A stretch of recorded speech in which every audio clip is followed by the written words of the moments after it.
Unlocking the Origins of the Universe. Presented by Science at NASA. One of the largest human-made permanent magnets in space resides on the International Space Station, or ISS, and it's helping scientists better understand the origins of our universe.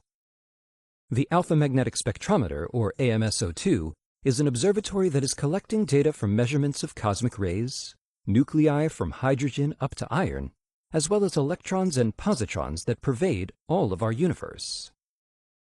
The original AMS was launched on the Space Shuttle in 1998 to test the concept of using a powerful magnet to conduct in-depth studies of subatomic particles coming from millions of light years from the Milky Way.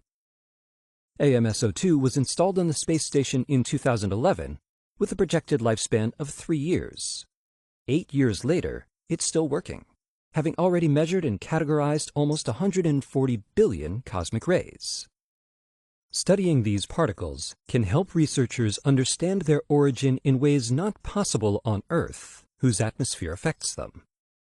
Data has been captured from sources of positrons at high energies that could be evidence of dark matter, an invisible form of matter that makes up most of the mass content of the universe. More data is needed before scientists can better explain these results. This space-based observatory is essential to helping scientists answer many fundamental physics questions. But with AMSO2 now 5 years beyond the lifetime it was designed for, will it last long enough to give scientists the information they seek?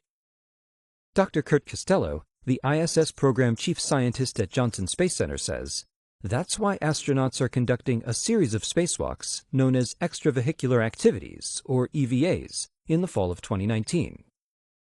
AMSO2 uses 4 cooling systems that circulate liquid CO2. 3 of those systems have failed. As Dr. Costello notes, the EVA team here at Johnson has partnered with the AMS team to design equipment and tools that will allow us to safely replace those cooling pumps. If everything goes according to plan, we think we can extend the life of AMSO2 to deliver full-time science operations for the lifetime of the station. Additional time for data gathering and refinement will allow scientists to continue learning more about the origins of the universe." For more on scientific studies being done on and from the space station, go to www.nasa.gov/ISS-science. For more information about the smallest and biggest ideas about our universe, visit science.nasa.gov.